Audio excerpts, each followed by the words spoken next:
It is time for part 2 of our Star Wars retrospective, and now we're going to be talking about Attack of the Clones. No, no. Wednesday, come on! No! It is time! No! Get back here!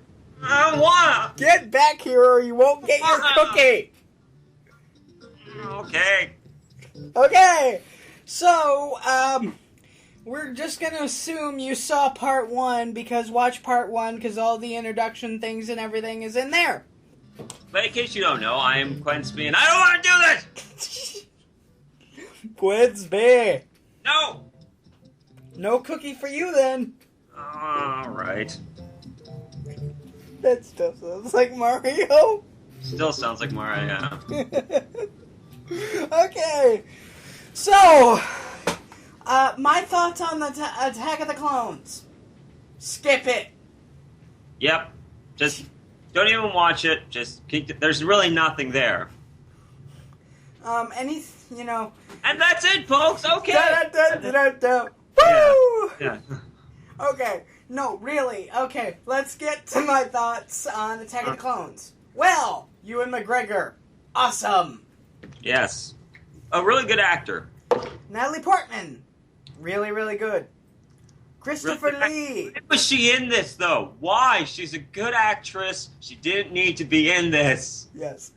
Okay, Christopher Lee. Awesome. One of the best. Saruman. And just other... He's Count one of the best Dracula. British actors there's ever been. Yep. Again, and my question is, why is he in this? Okay, so, and I guess some other positives about this movie. I love Jango Fett. Yeah. He is an actual bounty hunter, unlike his son. Yeah. You know, he actually does something. Who gets eaten, but we'll discuss that, and I get to discuss that. Yep. Okay, and I do like the clones, and I like the whole thing where Obi-Wan goes to talk to his friend about the dart. And that the dart leads him to Camino. You know, I like that bit. I like his hanging chin. His little fat chin. Yeah, but, you know, I like that. I like the detective work. And I like how there's this mystery around who ordered the clones and everything. Yeah, one thing I like about movies is conspiracies.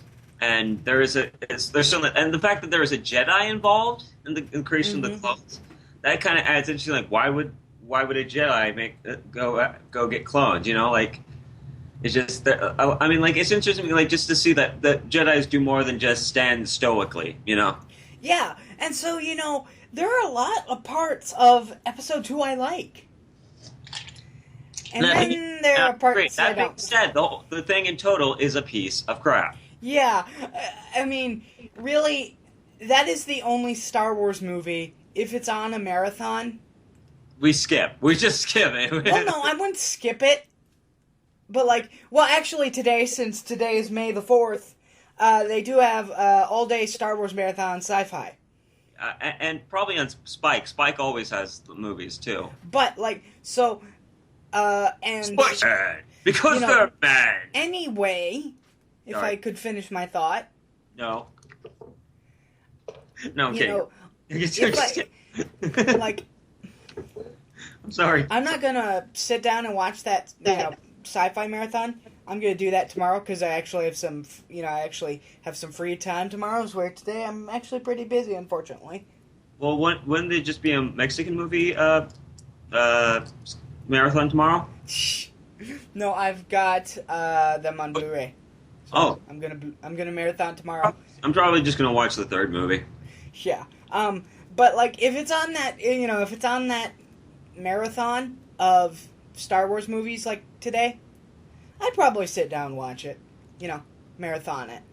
But if it was like X-Men, then Attack of the Clones, then Barbed Wire, then Constantine.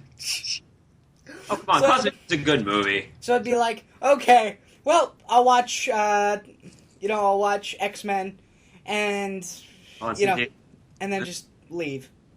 Yeah. like Star Wars 2 is not a movie that I would watch, just for watching Star Wars 2.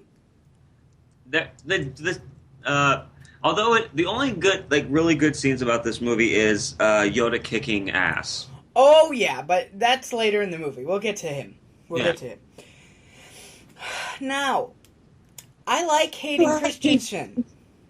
You like hating Christensen? No, I like Hayden Christensen. I like Hayden Christensen. You know, I've seen him act well in other things, and I love him in episode 3. If you say what I think you're about to say, Jumper. No, Jumper. Yes. Jumper sucked. Jumper was awesome. No, the effects. Oh, come on! You cannot tell me that movie was just not awesome. Acting sucked, but the effects were awesome. Okay, hold on. I mean, Hayden Christensen's acting. Everyone else was good. Okay. Anyway, you know, Hayden Christensen did an awesome job in episode 3. Oh, and 3, yeah. But here, you know, I don't know how much I can blame him versus the writing. You know, like, I don't know what is him and what was written, you know. Like, you can't make that conversation, I hate sand because it's rough, and I'm feeling, blah, blah, blah. I mean... The funny thing is, I quote that so many times because I legitimately hate beaches. I hate anything with sand. Like, I hate sandboxes. I hate anything just with sand because literally So you just go over to a sandbox and start quoting episode 2. I get a robe and just head into the sandbox. I hate sand. It gets everywhere. But the thing is, I say it better. I explain it better. I don't whine and piss, like he does. Well, and I could get over some things, but the moment where I really lost it is when Padme comes to comfort him after he kills all those... What did I say? Padme. It's Padme. Well, Padme. Tomato. Yeah, anyway, that scene where she comes to comfort him with a sandwich after he kills all the sand people, he's like, I killed them all. Men, women, children, I killed them all and it felt good. Well, I don't know about you, but I report him, but I would say, oh, it's okay. Mass murder is okay. Yeah, don't tell his master or anything. Yeah. Well, one, I don't think she could because they couldn't get a signal. But regardless, I think I would have reported to the Jedi Council. Or something. It's like, and even Yoda knew. The thing Yoda knew, like he was like, I sense Skywalker, much pain he is. Then do something about you're the head Jedi. I know. Like, this legitimately pointed to me. This is why I skip it, because it feels to me that unlike number 1 and 3, Yoda has some say. Yoda has power. But in number 2, it feels like Yoda has absolutely nothing. No power. No say in anything. Like, he just literally talks, and that's about it. That's all he does. He doesn't do anything about anything. So, I know it's really stupid, but those two conversations about sand and about killing everyone is why I skip. He hates sand so much he killed the people that are named after it. Yeah. Actually, I would love that explanation. Like, why did you kill the sand people? Because they have sand in their eyes and their feet and their toes. And they're called sand people. Like, I just just imagine Metallica playing Enter Sandman, and then just Anakin just comes in and slices them. I killed them all. I killed all the members of Metallica, Padme. One day I'm gonna be the greatest Jedi ever, and I'm not gonna allow you to die, Padme. See the Sandman, like from Legend of the Guardians, flying around, and just Anakin leaps up. Or like Sandman from Spider-Man 3. Oh my God! Yes. I hate sand. I hate sand. It gets everywhere. Okay, people of the internet, please make a GIF with Anakin Skywalker murdering Sandman from Spider-Man 3. Or from Legends of the Guardians, or killing Metallica, them playing on the stage. Ah! Interesting though, because we all know that Anakin turns to Darth Vader, but what would happen if he got lightning? Just imagine what he would just like turn all the sand to glass. Just I hate sand, but pretty glass. Yes, sand glass. I don't know if I hate it or like it. I don't know if I hate it or like it now. It looks so pretty.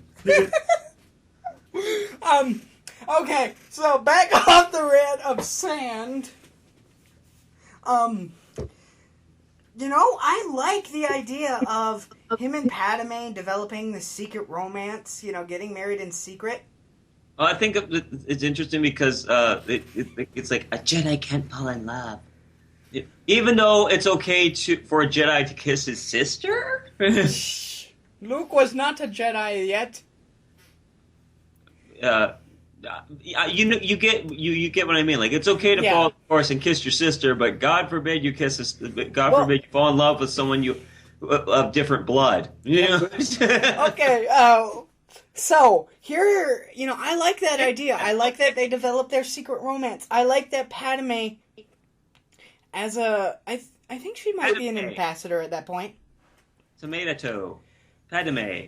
Anyway, I think she might be an ambassador. I like the idea that they're trying to assassinate her. Yeah, she was a queen, then she became an ambassador, and then she became dead. Yep.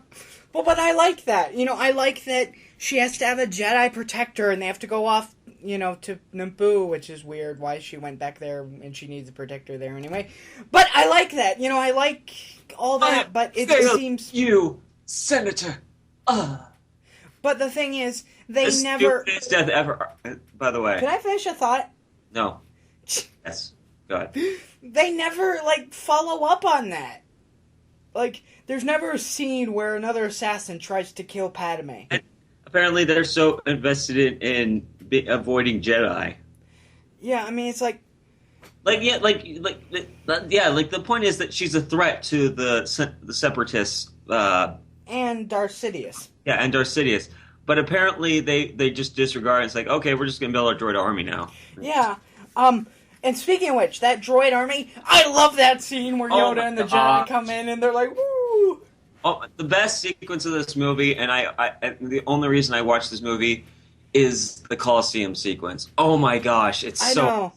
I know. I used to own a battle droid from the first movie, and then I bought the Super Battle Droid, and it was the coolest looking thing ever. I know. I mean, which is why I don't like the third one, because they make. I mean, actually, it's kind of funny, the sequence where they're stupid, but I mean, the whole point of that is that I guess it's because they don't have really brains; they're just operating. But I like the moment they're all surrounded, and you're like, oh, they're fucked. And then all these Jedi come out from everywhere. Yeah, and they just pull out their roads and lightsabers and Samuel Jackson pulls his purple lightsaber. And he's like, it's kind of racist, but his purple lightsaber in front of Count Dooku, and that was a pretty badass scene. Well, but I love that he decapitates Jango Fett in front of his son. I know, it's like, dang. Oh, and okay, again, kids movie. No. Going on a mini rant. They actually follow up with Boba's guilt about his dad being killed in the Clone Wars. I've yet to see it. I've seen only one episode of him. You have Netflix, right? Not anymore. You need to get Netflix. Well, okay, then you give me $9. Fine. Anyway, the Clone Wars cartoon or CG thing, whatever, is awesome. It is amazing. Seriously. Because they could do a lot more stuff in this show than they could in the movies. Yeah. And that's what I love about the show is that, one of my favorite scenes is the R2-D2 versus the new R2 droid. Oh, yeah. That was really fun just because we got to root for R2 for once, and that was pretty cool. But the thing is, that is the good thing to come out of Attack of the Clones. That TV series. Well, actually, the Clone Wars was inspired by a line from the first movie, which I'll discuss in my review, was Obi-Wan says, since the Clone Wars, and And Anakin and Luke says, "You fought in the Clone Wars," and they talk about this, and it's like this giant sequence of something that we'd never. But George Lucas had that planned already. Yeah, but George Lucas didn't direct the show. He this younger guy did. George Lucas he granted the rights to the animation, but he. Oh no. Okay. No, but I'm saying that you were referencing the first movie. George Lucas already had idea for the Clone Wars. Second one. So that wasn't just a happy coincidence. That was planned from the beginning. I'm saying the whole idea of the Clone Wars was inspired by that line. Yeah. But anyway, the Clone Wars cartoon, whatever, was the best thing to come out of the Clone Wars. Attack of the Clones. Attack of the Clones. Attack on Clones. I mean, that's an anime reference. There were... Attack on Clone Titans. That would be interesting. I'd like to see a giant version of the clones attacking, like a crossover between Attack of the Titans and Attack of the Clones. There were so many, good ideas in Episode 2 that just weren't followed up on. My favorite is the Separatists idea. Just like this I would love a Separatist series. Just about, and that's what I like about the Clone Wars, that we get to expand a lot more on the characters of. Well, speaking with the Jedi never falling in love thing. Yeah. In the Clone Wars, it is revealed that Obi-Wan Kenobi had a romance, and she dies. Yeah. That sucked. I saw that episode. That sucks. But I love that because even the most wise Jedi Master couldn't completely follow all the rules. Did Qui-Gon have a? I think he did, too. Yeah. I don't remember if that was in the extended universe or something. It might have been in some kind of deleted scene. I'm not sure. But the first Clone Wars, I think it was. My favorite character that they ever worked on was that I wish they put in the movies was the bald girl. Oh, Saj Ventress. Yeah, Ventress. She would have been an excellent actor. Like if they gave her. The thing is, she has so much skill that it's kind of hard to do that in a movie. Yeah. And I love that. And she's one of the most complicated Sith there is, and that's one of my favorite. I think we'll do an episode of us discussing the Clone Wars, including the movie. Yeah, but unfortunately, I got to finish that before I'm ready to do a review on that. Okay. But, so, as you can tell, Attack of the Clones has really left us wanting more. That's why we're kind of getting off topic by talking about the Clone Wars, the TV show. I'm getting off topic on projects. I really don't want to talk about the movie. Well, there's not much to talk about, really. I guess I could just sum up Episode 2 with a lot of good ideas. I would just say... No, great, go ahead, sorry. A lot of good ideas, but not utilized or not expanded upon. Except in the show. Yeah. Okay, so my point of view, Naboo seems really unaffected by the war. Now, I'm just going to say this. Like, it sounds like that there's a war, like, unless they... Because I haven't seen much of the show. But in the movie, there's a war going on. Yeah, and they're just laying in the fields. Yeah, it's like there's no blaster craters, there's nothing. This is like one of the most unaffected places like this. Well, which is funny if you think about it, because in the first movie, Naboo was under a planetary occupation. You'd think there would be more damage, but there's not. It's so funny. I just look at where's the battle droid stomp marks? Marks where Naboo's economy is fantastic. Yes. It boggles me. Speaking of Naboo, how is a queen elected? How long does one serve as queen? It's your statement, isn't it? Military intelligence. But the thing is, Padme was supposed to be 15 in Episode 1 or something like that. Anakin was 12, by the way. I guess that's saying that it's okay for a 15-year-old to date a 12-year-old or a 10-year-old. Yeah, I don't know. But Padme was supposed to be young. Padme. Would you stop it? Yes, sir. there are several times where they call her Padme. Anyway. Hey. Anyway, so she's like, I don't know, 15, 14, 13. I have no idea how old she is supposed to be in Phantom Menace. And then she's queen. Their puberty really early. Okay, wait. I'm still... Shut up! I'm trying to get a point out. You're an annoying twit sometimes. She's supposed to be however young, and then she gets, another queen is voted for? Like, what? So, they picked a 14-year-old girl to rule their planet? Why? She was really smart? I guess. I don't know. I mean, if she was, let's say if we did an alternate version of episode 1, her parents were killed during the first droid occupation. Actually, her parents are seen in the extended edition of episode 2. I know, but what I'm saying is, if her parents were killed in the first, droid wave of the droid invasion of Naboo... When is that explained? What? When is that explained? I'm saying if it was okay. A hypothetical. Yeah. If it was that her parents were killed in the invasion of Naboo, then she'd be queen by default. Yes. They needed a ruler. But then they explain it away as she gets voted out of office? What? I don't understand how that works with a queen. A long time ago in a galaxy far, far away. Things may work differently there. That's somehow in the future.